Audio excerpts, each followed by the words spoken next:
Hey guys, what's going on? Shaw here, and today we're gonna... Hold on. My mic's breaking. Holy shit. Ah! Ah!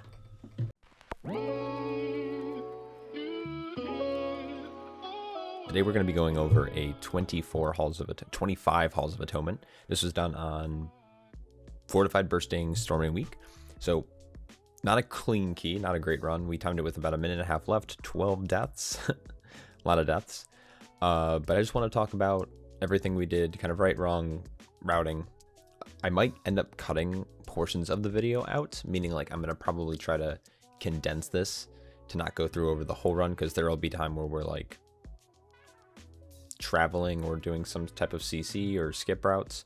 So we'll see. We're going to kind of wing this. All right, so this is a pretty common strategy to halls. You'll see this done by groups that are trying to get the maximum effectiveness of Lust. So what's happening here is we're going all the way to the first shard, Shard of Halkias, and someone in our group is getting CC. In this case, it's going to be the mage, got a polymorph on the patrol, the Houndmaster. And what we're doing now is we're just stacking this up, we're lusting, and we're just absolutely demolishing this. Now with this pull, we have to be careful about the obliterators because they each put out a curse, so we either need to make sure that we kick them or dispel them. We have 2 curse dispels. We end up dispelling 2, and then our priest actually just ends up eating 1 with defensives, so we're fine. We get 8 stacks of bursting here. We get a mass dispel, miss the demon hunter, and then we clean it up. And pretty clean first execution of the first pull. Really effective with Lust.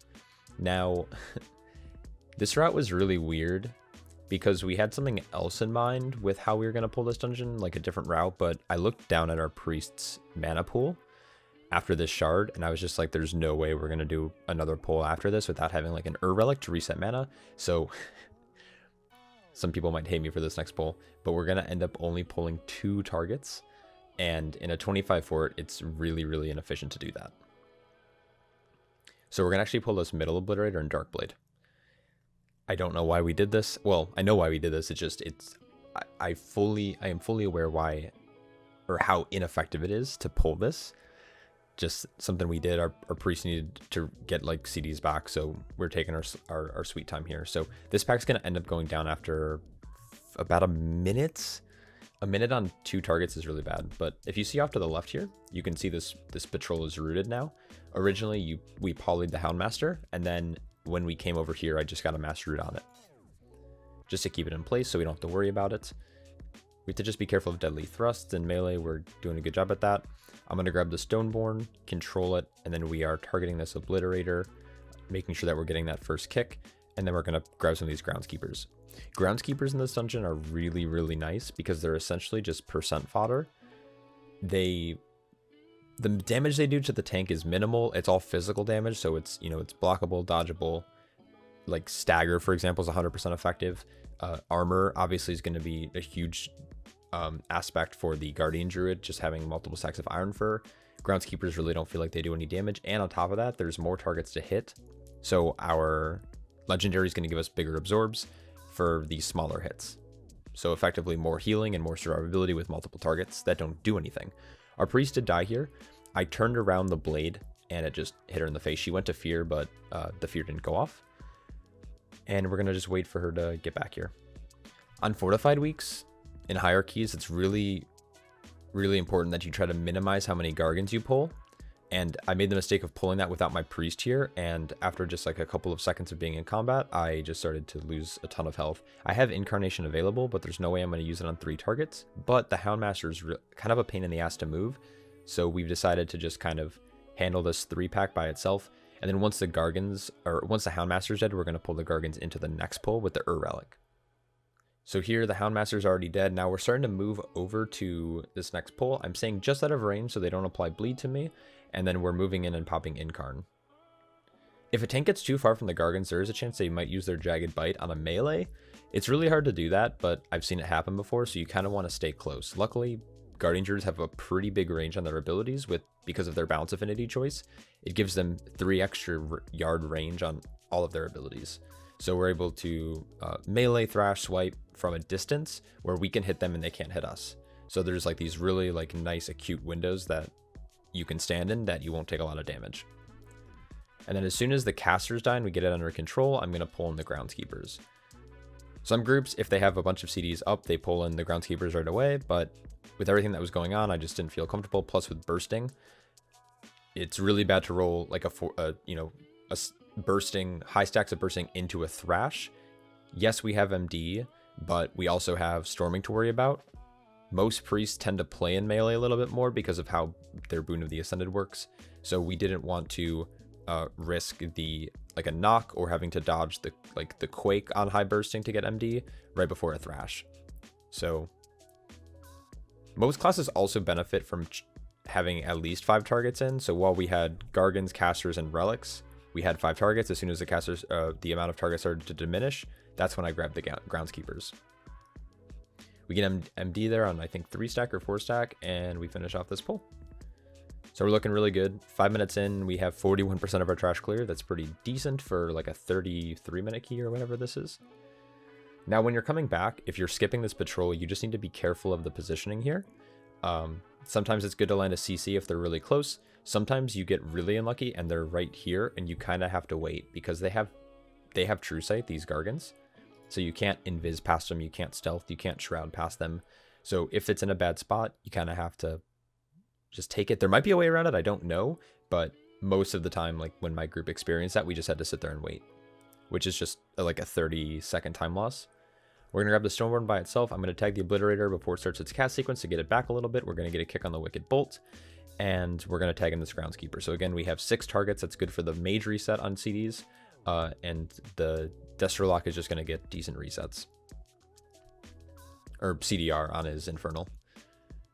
And then this pull is pretty standard. Unfortunately, I think at some point this Loyal Beastcast gets off, and I get knocked up by Storming here, which is super dangerous. So that was the GA on me from our Priest.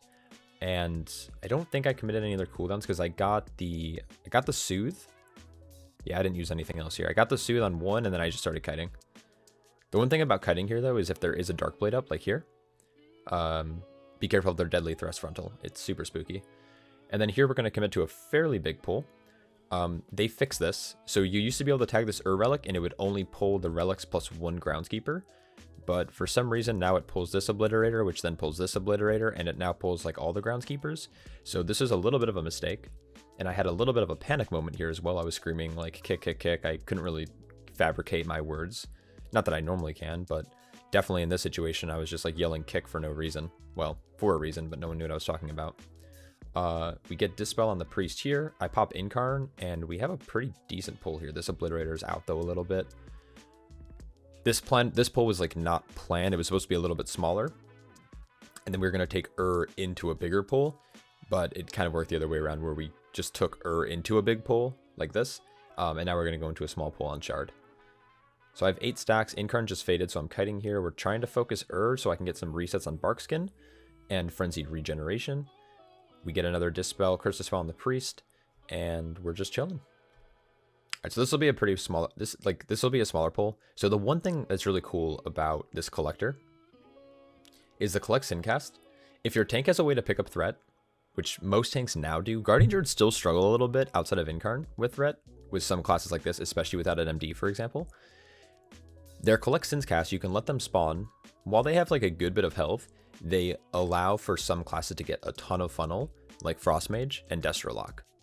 Destrolock, it's not so much about funnel, it's more about like the cooldown reduction on their Infernal and the damage they bring with their Forset. So that's why we're letting it go off there, is because we want Icy Veins to come back. Like we want Icy Veins to make sure that we're resetting that. Priest died here. I don't know to what. I think it was the last tick of the Quake, just wasn't ready. Didn't have much, didn't have File. Didn't have Apotheosis, didn't have GA. And I think the Collect Sin cast went off on our DH. So she dispelled DH instead of healing herself and died. So not sure if that was the play. I think we could have probably healed her with 1 global, stayed alive, and then dispelled. And I think the DH would have been fine. So our lock decides to outrange it, which is odd that the tankiest class in the game right now decide to outrange the physical damage, but that's okay. I got knocked up here and I got clipped by the Quake, so I dipped pretty low. And then this next Thrash comes out. Our Priest still isn't here yet if you look at our mini-map. And our Mage blocks our DH just eats it.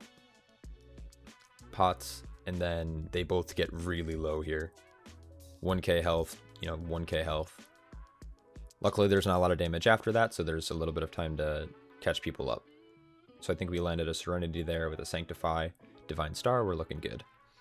So this route's a little weird. I don't know how many people actually run this because there's not a lot of Guardian Druid streamers out there. But what I end up doing is actually this gigantic pull because I have Incarn available. With Incarn, you kind of can ignore a lot of mechanics, at least at a 25.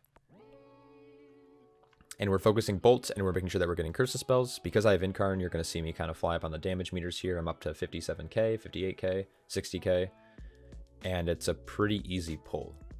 The reason we grab the Groundskeepers is because we're doing a strat later on after Echelon to skip trash. And when you skip trash later, you need to make up that percent somewhere else. And the best way to do that, like I said earlier, is with the percent fodder, the Groundskeepers. There aren't a lot of dungeons that actually have mobs like this that you can just pull. They're worth a good bit of percent and they don't do much. And that's why I really like halls, is because you can really just like get really aggressive with some of your pulls and it actually benefits you to do that instead of like hurting the group. This middle pack's a little scary. You have the Obliterator, which you want to kick. You need to watch out for this Rapid Fire Frontal. You need to watch out for the Darkblade Frontal, and then the Gargans do a lot of damage. So typically this is where I'd use Incarn, but I had it up for the other pull. It was a little bit bigger. You need to die, and it's also better to get stuff on cooldown. So here we're just being careful. We're making sure that we're facing frontal away from the group, and we get GA there, and we're going to start kind of kiting back and forth, staying in that sweet spot around the 8-yard range, so I can still hit them with swipe, thrash, auto attacks, but they can't auto me. And what that does is that delays their auto attacks, so it's acting as like a pseudo damage reduction if you're slowly backing up. Because like the way that the mobs are coded, they need to be in that melee range to actually hit you, or it depends on the ability, right? If they have an ability that's 20 yards, like Beak Slice from The Other Side is a great example. It's a 20-yard range, so you have to back up pretty far. But for general auto attacks, they're typically 5 yards. So only problem with that is a lot of tanks can't hit from that range with obviously melee abilities. But I say this in every halls that I end up running though. So here now I'm gonna root this patrol, and we're gonna grab this Gargan, or this Stoneborn, sorry. And our Warlock is grabbing the one that's way up here by his lock gate. So you need a 40-yard range ability to tag the mob up there, but it comes down the stairs like this. We're going to taunt it, and we'll control it in a second.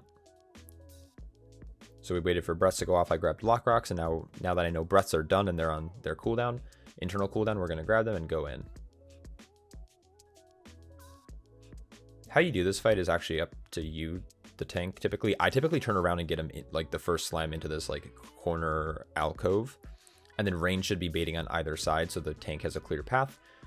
Our range don't do they do a great job at baiting, but like it ends up creating a wall later on for me. That's all right. So I roll Survival Instincts there for that slam because it overlapped with and I didn't know if I was going to be able to get out in time. Our Priest baits left side, which is good. She's in her boon window. In this fight, really just like you're going to see my damage. Like that's, some people ask me like, oh, why are you doing so much damage? Like, how do you do that as a Guardian Druid? It's not me, it's the double Stoneborn. That they're probably doing 80% of my damage right now, especially because I'm not using Incarn here. So we're gonna run out this way. I probably should have used Incarn here in hindsight. So we're gonna run out a little bit. I'm gonna grab the Stoneborn. Our lock is stupid and gets hit by the beam. We're gonna control the Stoneborn, and then the beam flips, and we're gonna continue doing this boss. So the rest of this is just that same rotation. This is scary. Getting knocked up. The DH got, or not DH, the Warlock got slammed. You just want to stand next to old pools. Sometimes you'll see me stand in the pools. That's typically only if I have Incarn or if I'm rolling Survival Instincts. And then you just try to keep it as clean as possible to allow yourself the most amount of space. And then lastly, I'm putting down a marker. That's the direction that my group now knows that they're going to need to start moving in, because that's where I'm going to be taking this shard, because we need to go over there to get our woe skip, and we need to be able to route the patrol when it's in a good spot, so we have room to like do the woe pack. I think that's pretty much it here. We're gonna skip ahead a little bit. All right, so boss dies here. We're on blue. We're getting rid of our codex. I need to make a macro for this. We're gonna route the patrol. we're going for Woe and Groundskeepers. And this is why I saved Incarn. So I'm asking for range kick on Obliterator. We're going to pull these. We're going to tag the Dark Blade or the Relic. We're going to get a range kick on the Obliterator, get them stacked up, and then we're focusing Woe here. Now, any seasoned tank will look at the percent and be like, holy shit, why are you going to have like almost 88% trash? We'll talk about that in a bit. So Incarn's being rolled here. I have kick on the Woe Drifter. I have it set focus, and we are just absolutely destroying this shit. So here's where the dungeon kind of goes to shit. So we got a poly on the patrol because I forgot to reroute. We got our Curse spell as well. I start backing up this way, and I think I end up clipping the priest with Darkblade. She actually moves on top of me here when I'm backing up. Here's a Deadly Thrust. Priest goes splat. Big Angel. We have Woe. So what we do is we have her release Spirit. Also, like, I keep saying, like, the priest dies a lot, but she's an incredibly good player. So it's not like any flame. It's just, like, that's what happened. I just want to, like, make that clear. Priest release. These guys have True Sight. Do not run near Gargans if you have concealment. So you see that our Lock had to die here, our DH gone in combat, and that's why I'm going around to the left-hand side. It's never good to run up that same stairs. You have time. Woe makes you so fast. You have, like, we had 40 seconds. There's no reason. I think people just kind of, like, started beelining it, and that wasn't the play. So our Lock and our DH just released, so they're going to be running. Our Priest is almost there, and I'm coming over to this corner to grab the Stoneborn. Now, the key with the Stoneborn is you need to watch where this patrol is. There's two patrols here. So you have the Slasher and you have these Ankle Biters. Neither of them can be within like 15 yards of the Stoneborn, 10 to 15 yards. So once this guy's away and the Ankle Biters have left, I'm standing on this little edge here, controlling it, waiting for it to go stealth, and then I am running. Sometimes I have made this mistake before where I go to roar because I'm thinking that I'm in stealth, but I'm not. It takes me out of stealth and it'll pull all this shit. And then you lose the Stoneborn. So just run and then wait till you have invis, and then you can roar. So everyone's here. I'm going to go bear form, stand on the side, open the door, Skull Bash to charge, make sure I'm in melee range, and we're going to start just ripping shit. So Echelon, I've done guides on this. I've talked about this in past videos. This is the first set of ads is scary because of the slam. We have CDs rolling, we have less rolling, so I'm not going to use anything big. I don't really have anything big either. Watch your slam, it dies. Make sure that we're kicking bolts. And then as soon as these things start dying, we're going to decurse our priest, and she's going to make sure that she gets the slam. I'm going to skip ahead a bit because it's pretty easy. Now this next ad set, we have no CDs. Meta's about to fade, I'm pretty sure, maybe. We also don't have Infernal and we don't have Deathborn, so I'm committing Incarn to this pack so we make sure it dies. And then later on in the fight, let's just skip ahead. Our priest ends up dying to a slam because they couldn't get out fast enough. Now we had options. We could have dropped a lock gate where she could have gotten out, but priests typically have a little bit harder time because of their mobility. And I think the ads were dying at the same time, so it just like ended up killing her. So next ad set, we call for Tunnel. I end up rooting. This set was fine, and I think something tagged it or something triggered it. This is a bug where they come out and they don't start casting right away, or they don't engage in combat, which is weird. I rooted this side to think that it would help, but it didn't. They just ended up casting, so a mistake on my part. Guy dies. We lost a few people during that fight, and then we're just gonna get res. Now this is the skip that we were talking about, or the strat we were talking about later. On high fortified keys, these triple Gargans are really scary. I would not want to take it, especially because I don't have Incarnation up. So we're doing a death skip. So what this is going to entail is actually, I'm going to be the only one who dies. So I'm going to have to say goodbye to my Augment Rune and food buff, but that's okay. So I'm going to be running into the right-hand corner, and they're going to be running through the left-hand door, and it'll keep them out of combat. So I'm going to run in here. I'm going to pop Survival Instincts just to make sure that they all get through. Vi is hitting them, but they're not in combat. That's a very important thing. My Draven thing pops here, so they're still hitting me, giving them the most amount of time possible. Rapid Fire needs to finish casting before they reset. They reset, and now my group is in the opposite corner in this room, and they're going to mass res me. So there's the res. Kind of hard to see. And then we're going to do this pull. So I'm going to grab one Stoneborn for this pack. I'm going to have Incarn as well, though. We control here. We have to remember that we don't have room to run behind us, so we decide to pull into this room. We've also pulled this into boss on Tyrannical weeks before, which also works out really well as long as you're controlled with who's kicking what. Kicking volley on the boss and kicking obviously like collect sins and the curse. And then we pop Incarn and we're just like chilling here. GA gets popped on me. It probably wasn't necessary. Probably like a late reaction to my low health drop because I stood in those swirls. But for me, it was more important that I stood still. So our melee didn't get hit by frontal and could dodge the swirls without dying. Because I can take a swirl hit or two.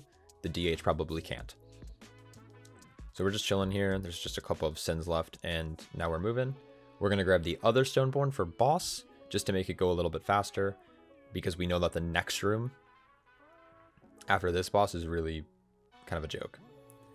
I'm not going to go over this boss. I'm going to skip this because this boss is super simple. 3-kick rotation on boss. I typically call it out. I just say, you know, here we started overlapping, but later in the fight, it was me, DH, lock. Really, really easy.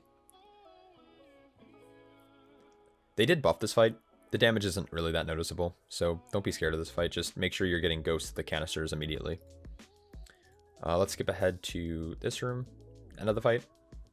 So at the end of the fight, there's a couple things that we want to do here. It's Fort Week, so we know that the last guy is going to be Sigar, I think his name is. He's pretty beefy, so we want to make sure we have Infernal. I have Incarnation. We'll have Deathborn coming up. We also have Meta in a few minutes, or in a minute or so. So we want to kind of keep all of that stuff in mind for the next room. Some groups on Fort Weeks will decide to pull a Stoneborn into that room. Don't think it's worth. There's also some groups that try to solo. Our group has stopped soloing. That was a strat that actually my old group did in season 2, but this time it just like doesn't feel worth for how much damage some classes can do now.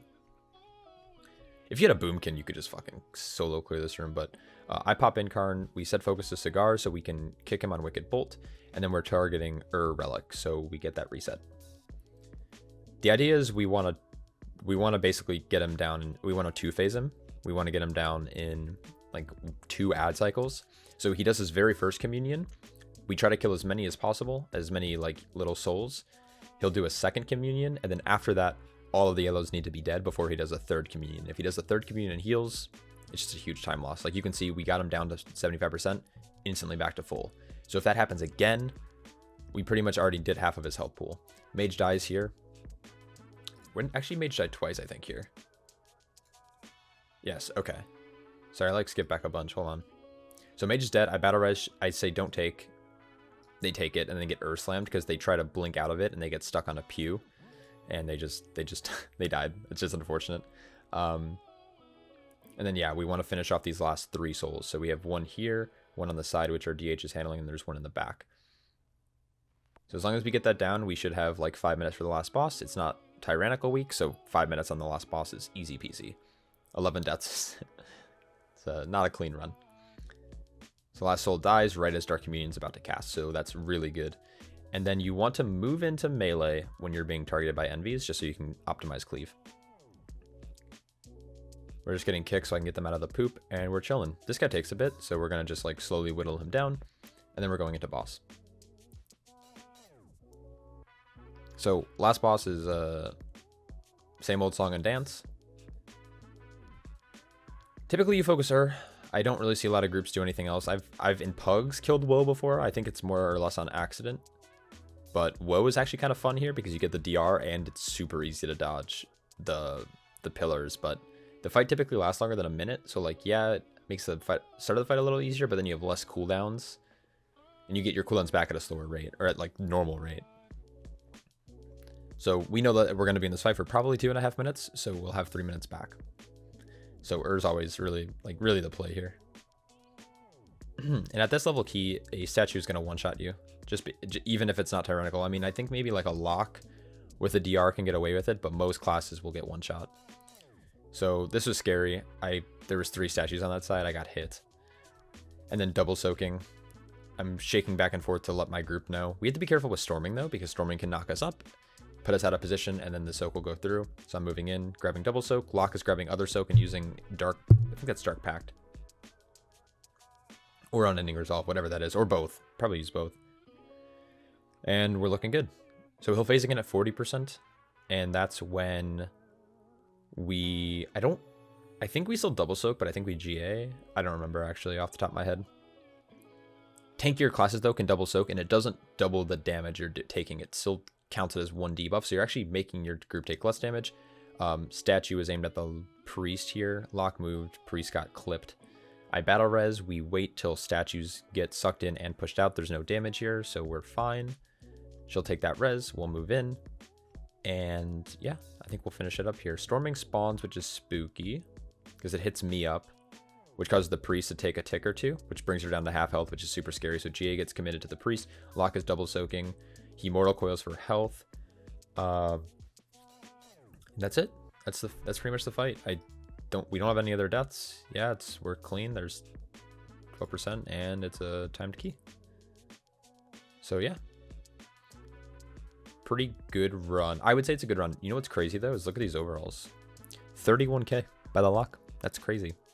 This was a buff the shit out of the warlock comp. He had 5% damage increase from the DH. He had 5% int from the mage.